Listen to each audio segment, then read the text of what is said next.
Boa noite, meus amados irmãos, que a graça e a paz do nosso Senhor e Salvador Jesus Cristo sejam multiplicadas em vossas vidas. Amém. Vamos abrir as nossas Bíblias na epístola que nos escreveu Tiago, capítulo 3.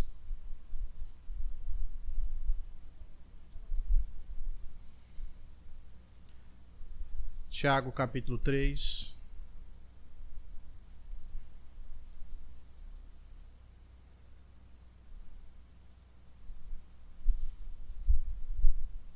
Vamos ler dos versos 13 a 18.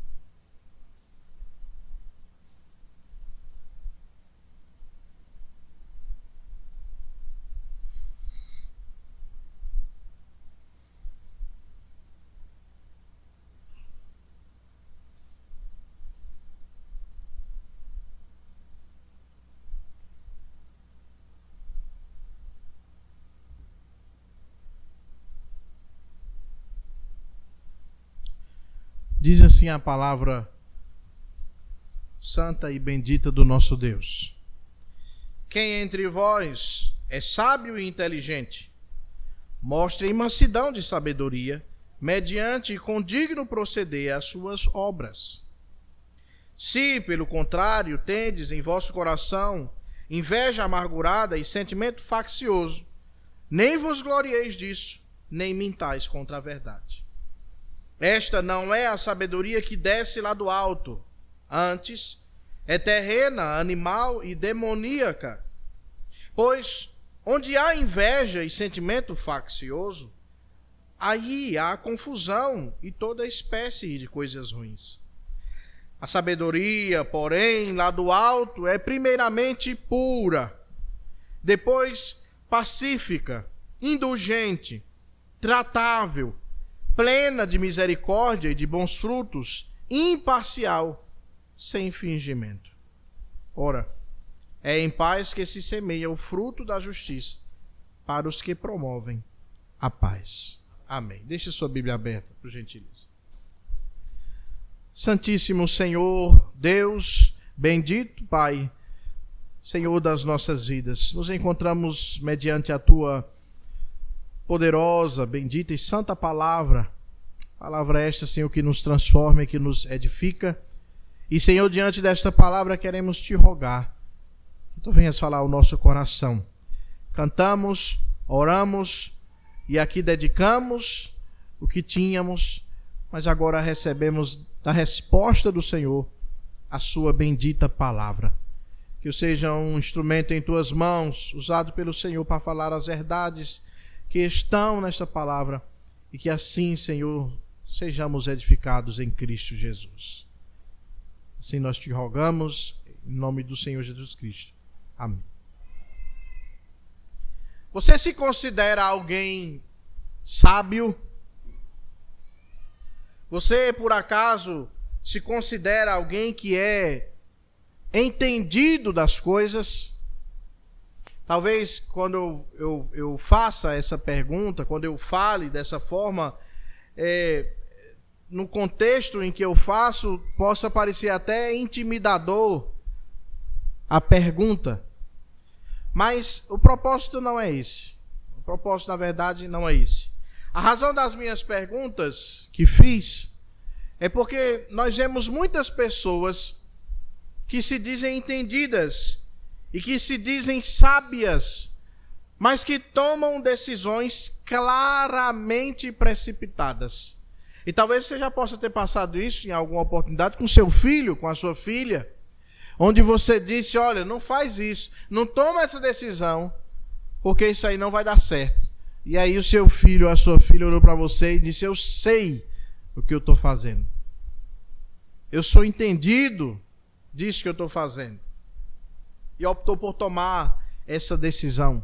Ou até mesmo pessoas que são cruéis com os seus filhos, ditadores com os seus filhos, mas se consideram entendidas sobre o assunto criar filhos. Se consideram experientes, cheias de sabedoria, cheias de todo o entendimento a respeito disso, mas não parece ser verdade, olhando para as obras, para a prática dessas pessoas.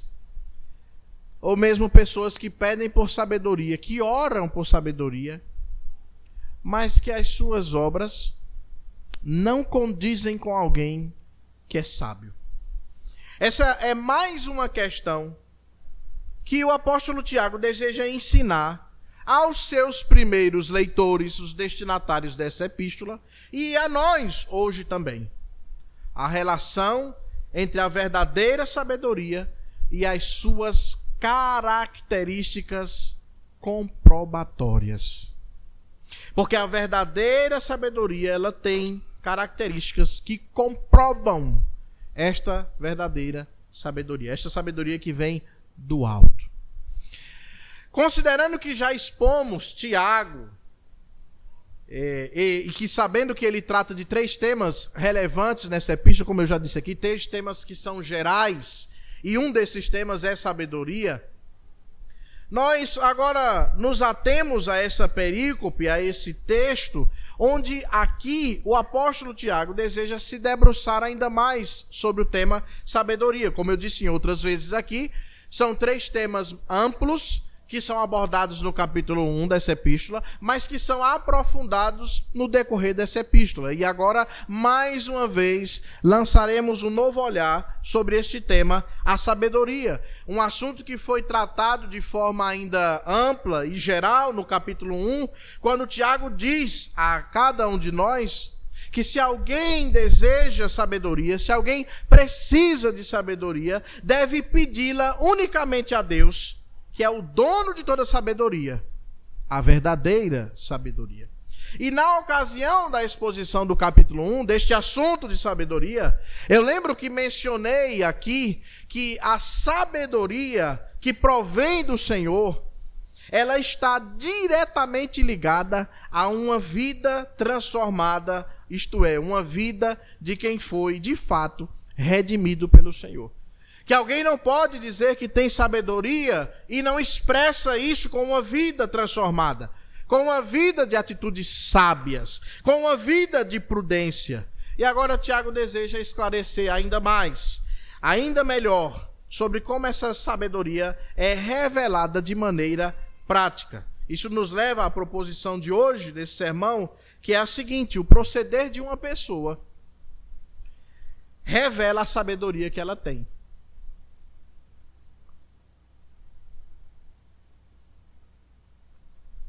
E eu digo isso porque nesse texto nós veremos 2 tipos de sabedoria.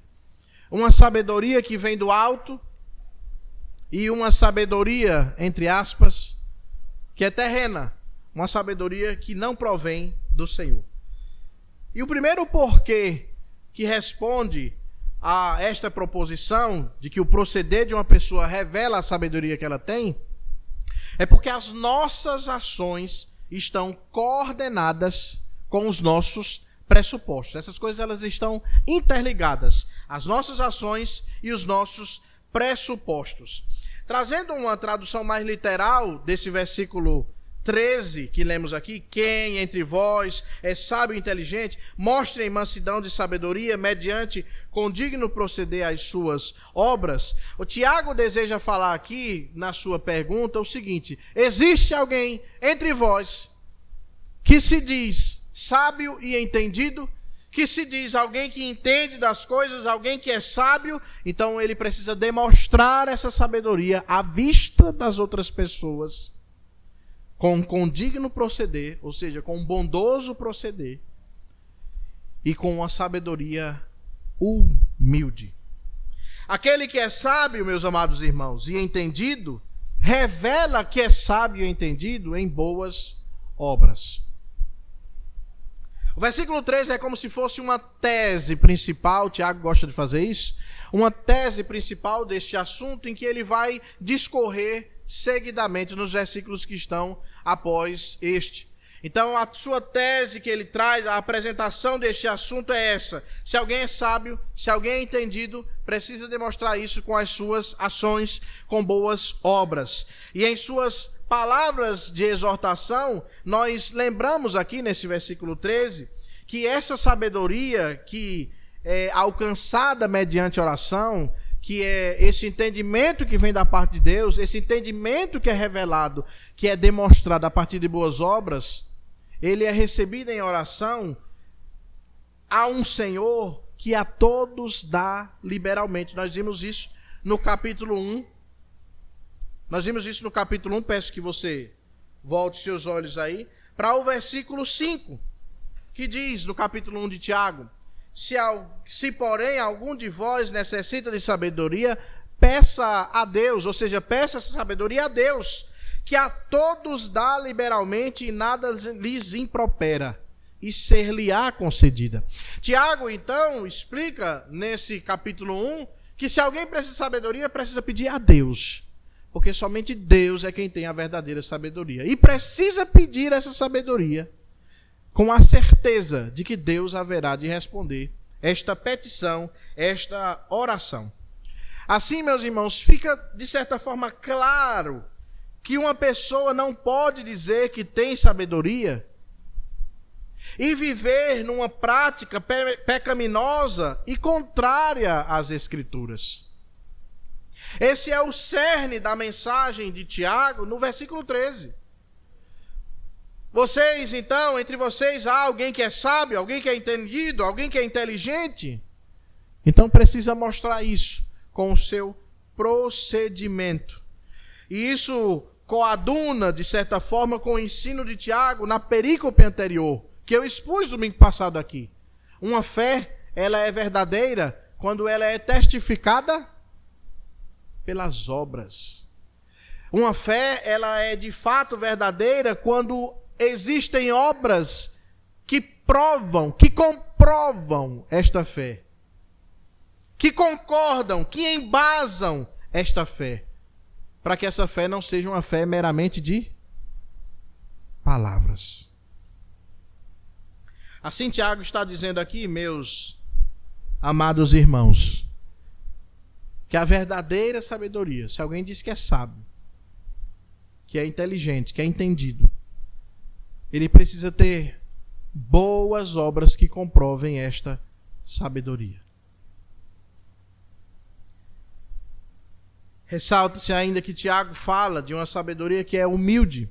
É isso que ele diz nas palavras finais, nas palavras da sua resposta, quando ele diz: mostre em mansidão de sabedoria as suas obras. Saltei essa outra parte do texto. Mostre em mansidão de sabedoria as suas obras. Porque nesse versículo inicial nós entendemos que a sabedoria, ela é manifestada não em orgulho, mas em humildade. O que Tiago deseja pontuar nessa sua resposta sobre mansidão, sobre humildade, em sabedoria, é que existem pessoas que se dizem sábias, mas na verdade são hipócritas. Existem pessoas que abrem a boca para dizer que são entendidas, que são conhecedoras, que são inteligentes, que entendem do que a palavra diz, mas não vivem o que a palavra do Senhor preceitua. Não vivem com condigno proceder. Quem é sábio tem que buscar a amabilidade em sua sabedoria.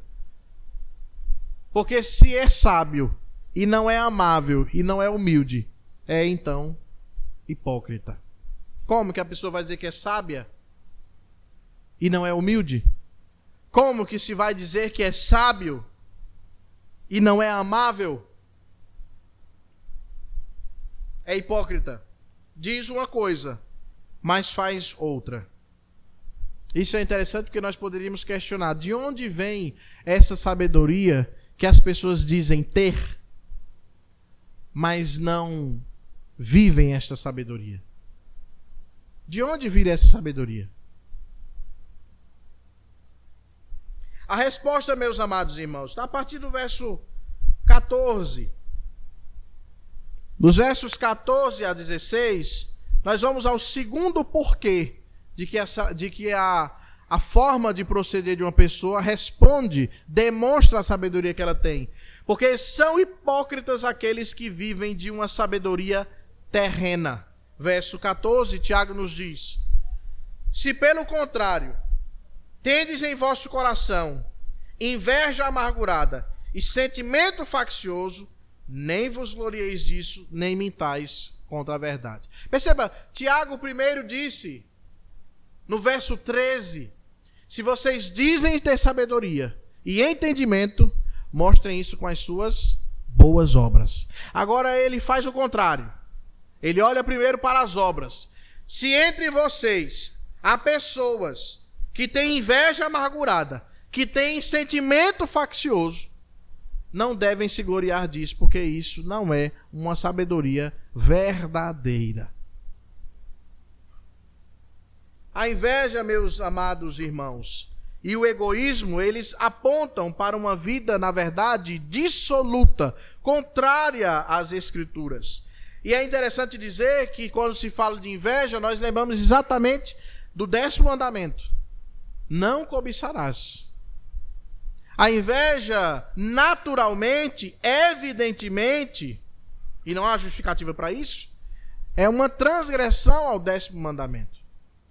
Como então esse povo poderia dizer que tem sabedoria, que são entendidos, se em seu proceder se manifesta uma inveja amargurada? Ao invés de se gloriarem então, que era o que possivelmente eles estavam fazendo, eles deveriam era se envergonhar. E é importante porque tem pessoas que pecam e se vangloriam do que fazem. Tem pessoas que fazem o que está errado e se vangloriam do que fazem. E contam como se fosse algo bom, algo que deveria ser elogiado. Tiago está dizendo, não, vocês têm que ter vergonha do que vocês estão fazendo. Se vocês têm inveja amargurada no coração de vocês, vocês não podem se gloriar disso. Porque isso só revela o coração descontente de vocês, por terem esta inveja, esta amargura. Por outro lado, meus amados irmãos, que é o que ele diz, nem mintais contra a verdade, há aqueles que vivem em hipocrisia. E Tiago, quando diz não mintais contra a verdade, ele está dizendo isso. Ele está dizendo, você não pode viver uma mentira. Você não pode viver contrário ao que você diz ter. Se você diz que é sábio, você não pode viver de maneira dissoluta. Você não pode viver de maneira imprudente. Não minta contra a verdade. Não seja hipócrita. É isso que Tiago quer dizer. Não tente mascarar a verdade. Vocês não são sábios em coisa alguma. O coração de vocês está cheio de inveja amargurada e de sentimento faccioso. Em outras palavras, ambição egoísta é a ideia de sentimento faccioso aqui. Vocês têm uma ambição a respeito das coisas que vocês próprios desejam para si. A inveja, meus amados irmãos, é algo que destrói a confiança mútua. É algo que desintegra a unidade e é de criação demoníaca. Isso é inveja. Como as pessoas vão viver em união nesta igreja se há entre eles pessoas com inveja amargurada? Se há entre eles pessoas que desejam as coisas que não são suas, que cobiçam aquilo que não é seu, que têm o seu coração descontente. O resultado, meus amados irmãos, de todas essas coisas é o que está no verso 16, quando ele diz, onde há inveja, ele está retomando as palavras.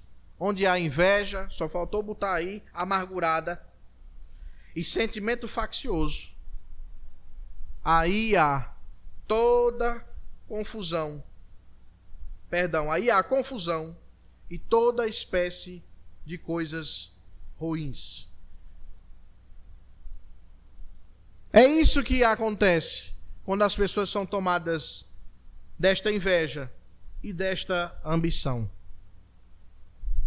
Isso acontece porque as pessoas se voltam para si mesmas. Eu lembro das palavras que eu falei hoje pela manhã aqui.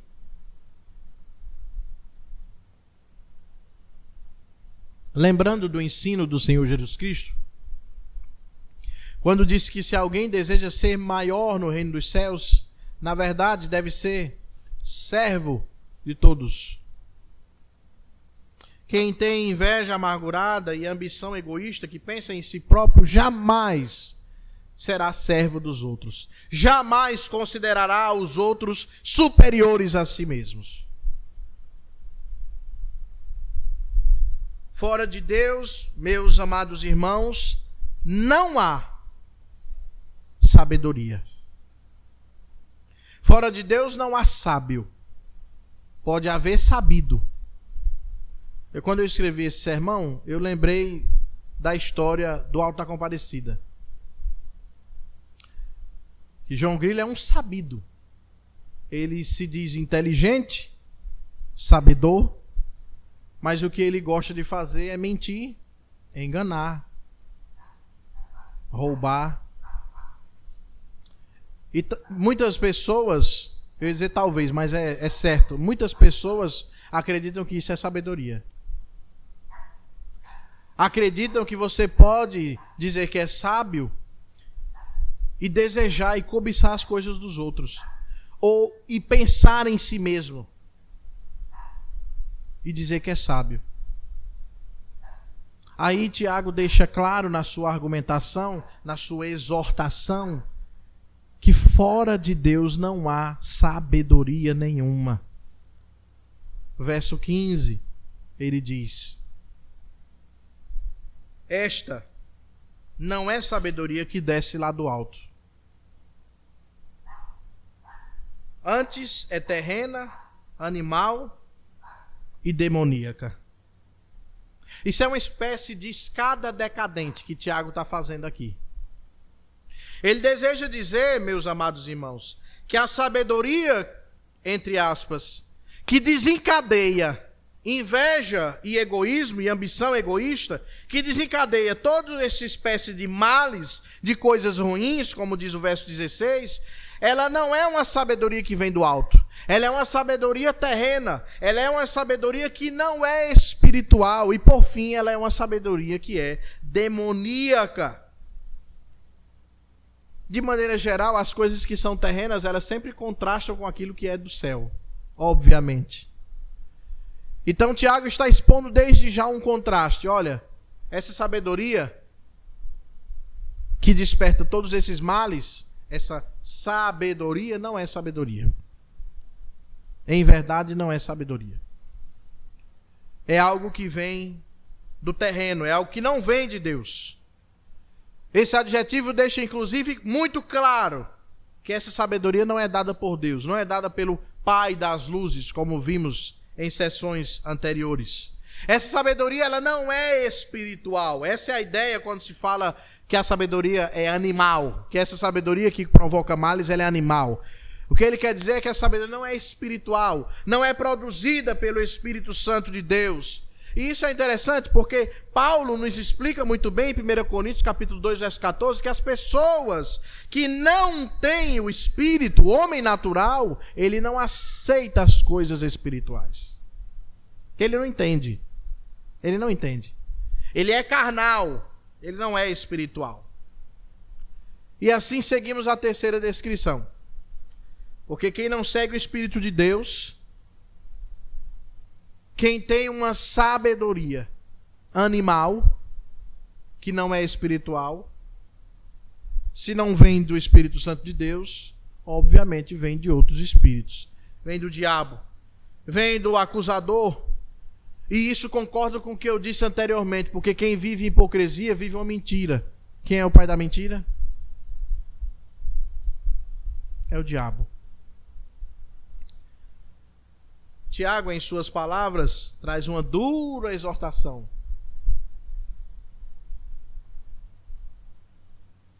Não somente a esses ouvintes, os destinatários da carta, mas a nós hoje, no sentido de dizer o seguinte: vocês se dizem sábios, entendidos, Pois se vocês não demonstram isso com boas obras, essa sabedoria que vocês dizem ter é uma sabedoria do diabo. É uma sabedoria que provocará toda espécie de males entre vocês.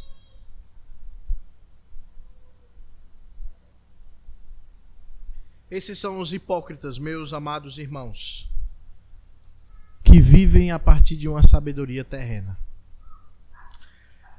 O terceiro porquê que nós vemos nesse texto, o proceder de uma pessoa revela a sabedoria que ela tem, porque somente o Espírito Santo de Deus é que faz proceder bons frutos de alguém. Nós vemos isso a partir do verso 17 desse texto, quando ele diz, por gentileza, volte seus olhos para o verso 17. A sabedoria, porém, lá do alto é primeiramente pura, depois pacífica, indulgente, tratável, plena de misericórdia e de bons frutos, imparcial, sem fingimento. A manifestação, meus amados irmãos, da verdadeira sabedoria que vem do alto é totalmente oposta à sabedoria terrena. Nessas palavras iniciais do verso 17, que lemos aqui, nós nos lembramos das instruções já passadas do apóstolo Tiago, que nos ensinam que a sabedoria é um dom do próprio Deus. Que a sabedoria, ela desce do céu, do Pai das luzes, porque todo dom perfeito vem do Pai das luzes. E, portanto, esta sabedoria é dada por Deus liberalmente a todos aqueles que assim pedem, combinando as instruções passadas nessa epístola. Em outras palavras, Tiago quer dizer o seguinte: é esta sabedoria que vocês precisam rogar a Deus para ter. O apóstolo Tiago, então, faz questão de expressar as benditas características da verdadeira sabedoria, que é a sabedoria que vem do alto. E ele inicialmente diz que essa sabedoria é pura. É o que está aí no verso 17 do seu texto. E o que ele deseja dizer é que a sabedoria é pura porque ela provém do próprio Deus, e Deus é o padrão de pureza, isto é, de santidade, porque a pureza aí tem um significado de santidade. Então a primeira coisa que Tiago quer dizer, olha, a sabedoria que vem de Deus, ela é uma sabedoria em santidade. Ela é uma sabedoria que afasta o pecado sem se contaminar. Esta é a verdadeira sabedoria. É a primeira coisa. Essa sabedoria também é pacífica. E isso é importante porque remete a um controle de temperamento que expressa a paz de Deus. A sabedoria, ela tem fruto de pacificidade. A paz que vem de Deus, então, domina os pensamentos do homem, de modo que todas as pessoas encontram abrigo nas palavras deste homem, porque são palavras que procedem da boca de Deus. Pacificidade. Esta sabedoria também é indulgente ou tolerante, ou seja, é justa, é razoável, é amável em todas as suas deliberações. Ela tolera, ela escuta, ela ouve. Essas são as características da verdadeira sabedoria. Essa sabedoria também é tratável, ou seja, obediente. A pessoa sábia está aberta às sugestões e está sempre pronta a ouvir as opiniões das demais pessoas e disposta a aceitar a mudança de atitude. Essa sabedoria também é cheia de misericórdia e bons frutos. Ou seja, quem tem a sabedoria, quem é entendido, como o Tiago diz no começo, preocupa-se com as pessoas que estão à sua volta. É misericordioso. E é misericordioso, inclusive, com aqueles que não merecem misericórdia. Lembra que Jesus ensinou? Qual a recompensa que vocês terão se amarem aqueles que vos amam? É fácil? Vocês têm que amar aqueles que vos perseguem. Nós precisamos ter misericórdia, nos importar com as pessoas à nossa volta. Porque isso é uma característica de quem é sábio. E não somente ter misericórdia, mas também colocar em prática os ensinos das Sagradas Escrituras a partir de bons frutos, de boas obras. Porque ela é cheia de misericórdia e de bons frutos. Essa sabedoria, meus amados irmãos, ela também é imparcial.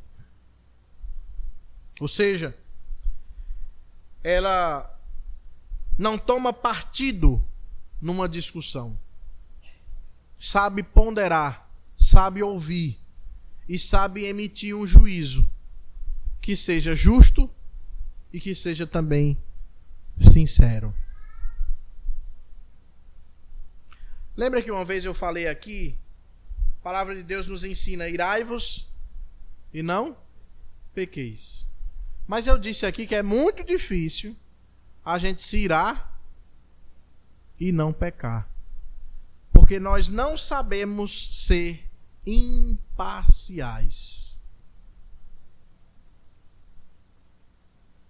Nós deixamos que os nossos pressupostos, que os nossos conceitos, que o nosso entendimento tome a frente das situações.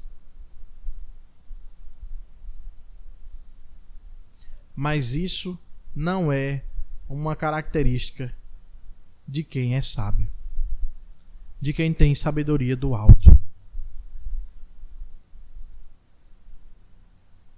O arremate final de Tiago, no verso 17, é dizer que essa sabedoria ela não é hipócrita. Ou seja, ela é sem fingimento. Lembra que ele falou da hipocrisia no começo? Não mintam contra a verdade, não sejam hipócritas, não tentem mascarar a verdade. Ele está dizendo, a sabedoria que vem do alto ela não é hipócrita, ela não tem fingimento. Ela é o que ela é. Tiago termina a sua exortação no verso 18, dizendo: ora, é em paz que se semeia o fruto da justiça para os que promovem a paz. Todos os que buscam dessa sabedoria que vem do alto estão semeando a paz e colherão frutos de justiça. Os que promovem a paz, meus amados irmãos, eles colhem justiça em paz. Isto é, a justiça não pode ser produzida num clima de amargura e egoísmo. A justiça só pode crescer num clima de paz. Tiago está se dirigindo a estes amados irmãos para dizer: não haverá justiça entre vós se não houver paz. Não haverá frutos de justiça entre vós se entre vós não houver semeadura em paz. Em outras palavras, Tiago quer dizer: se vocês continuarem, insistirem em viver amargurados, invejosos, ambiciosos, egoístas, insensatos porque não têm sabedoria, vocês não terão frutos de justiça. Vocês não vão ter uma boa colheita.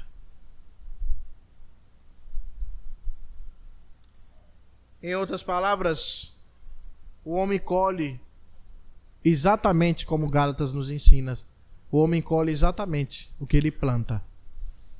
Então, se vocês estão plantando, como diz o verso 16, confusão e toda espécie de coisas ruins, não esperem colher frutos de justiça. Não esperem colher bons frutos.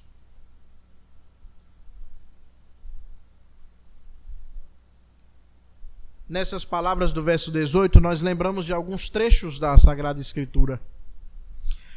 Em Mateus capítulo 5, verso 9, Jesus, em seus ensinos no Sermão do Monte, ele diz: bem-aventurados os pacificadores, porque serão chamados estes de filhos de Deus. No Salmo 34, verso 14, o salmista nos diz: aparta-te do mal e pratica o que é bom, procura a paz e empenha-te por alcançá-la.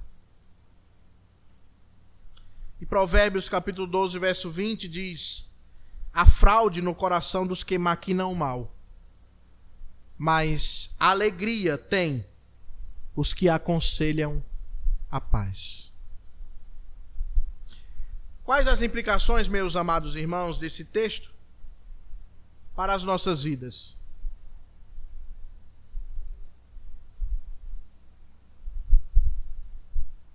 A primeira delas é a seguinte: busque uma vida em verdadeira sabedoria e não em hipocrisia. Busque ter uma vida em verdadeira sabedoria e não em hipocrisia. Em sua prática, alguns desses crentes destinatários dessa carta, como eu disse aqui, agiam semelhantemente aos fariseus. Lembram dos fariseus? Os sepulcros caiados, bonitos por fora e podres por dentro. Essa semana eu falei desse texto para uma pessoa.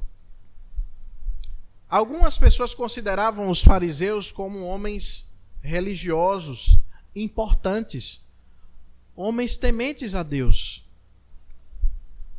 Não eram. Por isso que se diz que eram bonitos por fora. Homens que pareciam obedecer à lei, faziam tudo. Respeitavam à vista das pessoas. Eles inclusive gostavam de quê? De orar nas praças, em público. Mas eles eram hipócritas. Foi essas palavras utilizadas para descrevê-los. Por quê? Porque se diziam ser sábios, mas não agiam como sábios. Se diziam ser sábios, mas a sua prática não condizia com a verdadeira sabedoria. Olhe, meu amado irmão, não se vanglorie da sua forma insensata de agir. Não ache que você é digno de elogios quando você age de forma impensada, insensata e pecaminosa, e não tente justificar o seu pecado, porque não há justificativa. Seu dever é atender à voz do seu Senhor, que hoje diz: demonstre, mediante condigno proceder, suas boas obras da sabedoria que vem do alto. Isso é interessante porque Jesus Cristo, nosso mestre, o nosso exemplo a ser seguido, demonstrou grande misericórdia quando curou os enfermos, quando pregou as boas novas aos quebrantados, quando sarou os quebrantados de coração, quando proclamou libertação aos cativos e pôs em liberdade os algemados. Isaías capítulo 61. Cristo demonstrou grande misericórdia em suas ações. Portanto, você deseja ter, então, sabedoria? Você tem orado a Deus por sabedoria? Comece agindo conforme os preceitos das Sagradas Escrituras. Comece vivendo de acordo com o que a Bíblia diz. E lembre-se, seja misericordioso. Seja honesto. Seja bondoso. Seja tolerante. Seja imparcial. Busque, meu amado irmão, minha amada irmã, uma vida que esteja pautada na verdadeira sabedoria que vem do alto e não na hipocrisia. A segunda implicação desse texto para nós é a seguinte: faça morrer toda inveja e ambição egoísta do seu coração. Busque ao Senhor e somente ao Senhor, porque Ele há de suprir as necessidades, as suas necessidades, provendo tudo o que você precisa, e aí encerre o desejo do seu coração. Nós vivemos num mundo onde nós somos estimulados a sempre querer mais do que o que temos. Nós vivemos num mundo onde nós somos estimulados a aquele ditado maldito que diz que a grama do vizinho é sempre melhor do que a nossa. Nós vivemos num mundo onde constantemente nós somos instigados a comprar, a buscar, a se esforçar para ter mais e mais. Nós vivemos, meus amados irmãos, em uma sociedade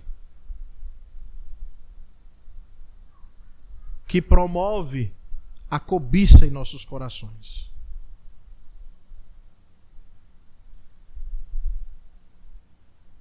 Mas se você se importasse mais em ler a Bíblia, em orar, em jejuar, em rogar a Deus para que Deus possa suprir o seu próximo, para que Deus possa nos capacitar cada vez mais à evangelização, para que o reino de Deus cresça neste lugar, o nosso coração não estaria cheio de tanta cobiça, de tanto desejo, de tanta ambição. Arranque, meu amado irmão, toda inveja amargurada, toda ambição egoísta do seu coração. Seja feliz, seja alegre, seja plenamente contente com aquilo que Deus te proporcionou, principalmente a salvação a você. Porque sem ela, você estaria perdido. A terceira implicação desse texto, meus amados irmãos, para nós, é a seguinte: seja um instrumento de pacificação na vida de outras pessoas. Isso é interessante porque, ao contrário do que alguns pensam, para se alcançar a paz, muitas vezes é necessário o conflito. Você deve se lembrar que Jesus nos disse em suas palavras, suas próprias palavras, que não veio trazer paz, mas sim a espada. Jesus fala isso, registrado lá em Mateus capítulo 10, versos 34 a 39. Mas ele se referia ao confronto, quando fala da espada, ao confronto que seria iniciado, porque a verdade de Deus, ela desperta esse confronto contra a mentira do diabo. Em outras palavras, o que Jesus quer dizer, e ele segue inclusive explicando as suas palavras, é que, por exemplo, existiam pessoas que amavam mais a si mesmas, mais aos seus pais, mais as suas próprias coisas do que a Cristo. E seriam confrontadas com a verdade da palavra de Deus. E isso traria o quê? Conflito. Mas o fruto deste conflito era a paz com Deus. Porque aqueles que aceitam a verdade de Deus recebem deste Deus uma oferta de paz. Mas eu também me refiro aqui, meus amados irmãos, a paz no sentido de pacificação entre os homens. Seja um instrumento de paz na vida das outras pessoas. Então, em suas palavras e em suas ações, semeie este fruto da paz.